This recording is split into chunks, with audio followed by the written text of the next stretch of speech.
conduire une droite d'un point quelconque à un point quelconque. C'est clair, non? Est-ce que vous êtes d'accord? Vous êtes d'accord avec cet énoncé ou non? Ah, vous n'êtes pas d'accord? Ok, alors on va continuer.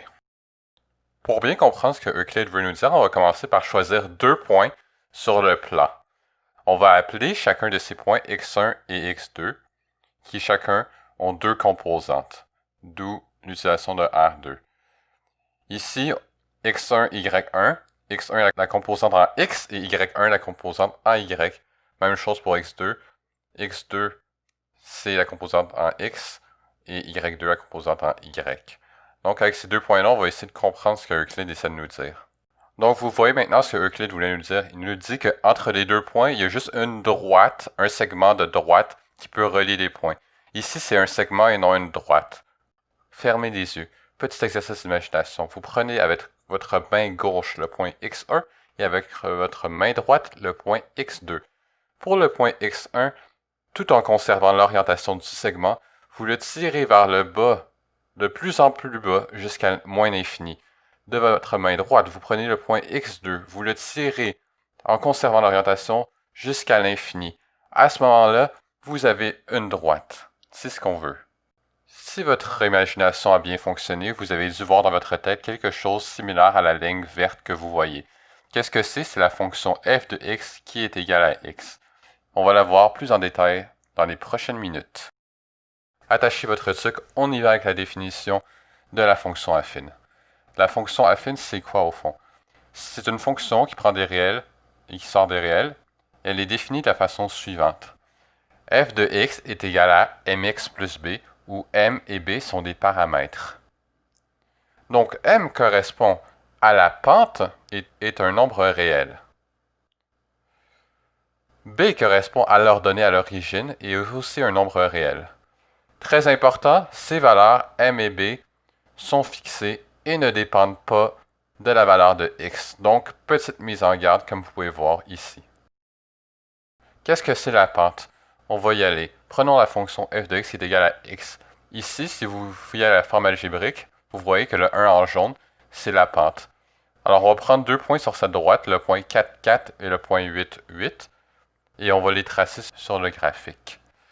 Maintenant, on va oublier que la fonction f de x est égale à x, et on suppose que l'on a seulement ces deux points. Donc, on n'a plus la fonction là. Maintenant, comment on fait pour calculer la pente entre ces deux points? La façon dont on procède, c'est que la pente, c'est la division entre l'accroissement vertical delta y et l'accroissement horizontal delta x. Donc, si on l'écrit, on a m, qui est la pente, qui est égale à delta y divisé par delta x. Donc, delta y, c'est quoi? C'est la différence entre l'image des deux points, donc f de x2 moins f de x1. Et en bas, c'est quoi? C'est x2 moins x1. Donc, ici, si on le fait, on obtient quoi? On obtient la valeur 1, ce qui vérifie ce qu'on a dit précédemment quand on a regardé la fonction f de x est égale à x. Donc, si m est plus grand que 0, la fonction est croissante. Et plus cette valeur de m est grande, plus la fonction est à pic.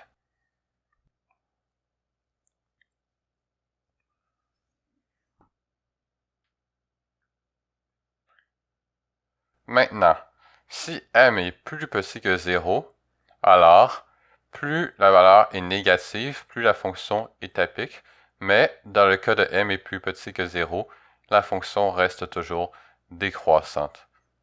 Maintenant, petit exercice à faire pour vous, pour les curieux, qu'est-ce qui arrive si m est égal à 0? Donnez-moi la réponse dans les commentaires. Allons-y avec l'ordonnée à l'origine. Qu'est-ce que ça représente? On va prendre la fonction f de x est égale à x plus b. Et maintenant, ce qu'on fait, c'est qu'on varie la valeur de b. Et là, ce que vous voulez voir à l'aide de l'illustration, c'est que b, ça correspond à l'ordonnée à l'origine, c'est-à-dire à la valeur de la fonction quand x est égal à 0. Donc, au fond, ce que ça représente, le b, c'est que c'est un facteur, un paramètre, au fond, de translation. Donc ici, c'est la même droite qu'on avait tout à l'heure, mais c'est juste que on peut la translater à différents endroits sur le plan. Et c'est l'intersection avec l'axe de y qui va être différente. Allons-y avec un petit exercice. Vous avez la fonction f de x qui est égale à x plus b, et vous avez le point 2, 4 qui est sur cette fonction. Maintenant, ce que je vous demande, c'est de trouver la valeur de b. Donc, faites pause aux vidéos et cherchez la solution. Si vous avez trouvé la solution, félicitations, c'est excellent. La réponse, c'est b est égal à 2. Sinon, écoutez attentivement comment faire. Donc, on va y aller premièrement avec une approche plus visuelle. Donc, ce qui arrive, c'est qu'on a la fonction f de x qui est égale à x plus b, et on cherche l'intersection avec le point x1. Donc, on va faire comme on a fait précédemment. On va tester différentes valeurs ici d'ordonnées à l'origine. Et là, après ça, comme ça, on monte tranquillement notre fonction f de x qui est égale à x plus b. Et là, ce qu'on va se rendre compte, c'est qu'à la valeur b est égale à 2, on a l'intersection avec le point x1. Mais malheureusement, on ne peut pas toujours faire comme ça et le visualiser dans notre tête. Donc, algébriquement, ce qui arrive, c'est qu'on veut que l'image au point x1 soit égale à l'image au point x1 pour la fonction. Donc, f de x1, c'est 4, et f de x1, si on plug dans la fonction, c'est 2 plus b.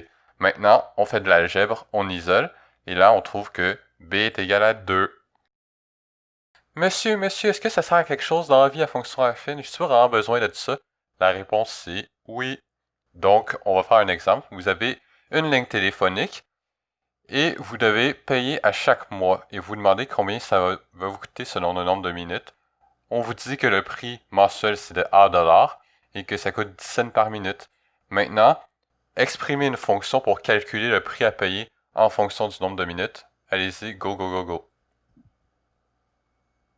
Donc, la réponse, c'est qu'on a une fonction qui prend des réels positifs et qui renvoie des réels positifs. Et c'est 0.1 fois x plus a. Mais qu'est-ce que c'est? Ah, c'est la fonction affine. Félicitations, vous avez fini la leçon. Maintenant, il y a quelques éléments importants que vous devez retenir de cette vidéo. Si vous êtes capable de répondre aux critères suivants, bravo, vous comprenez la fonction affine, c'est génial, c'est génial. Donc, vous devez être capable de formuler l'équation de la fonction affine.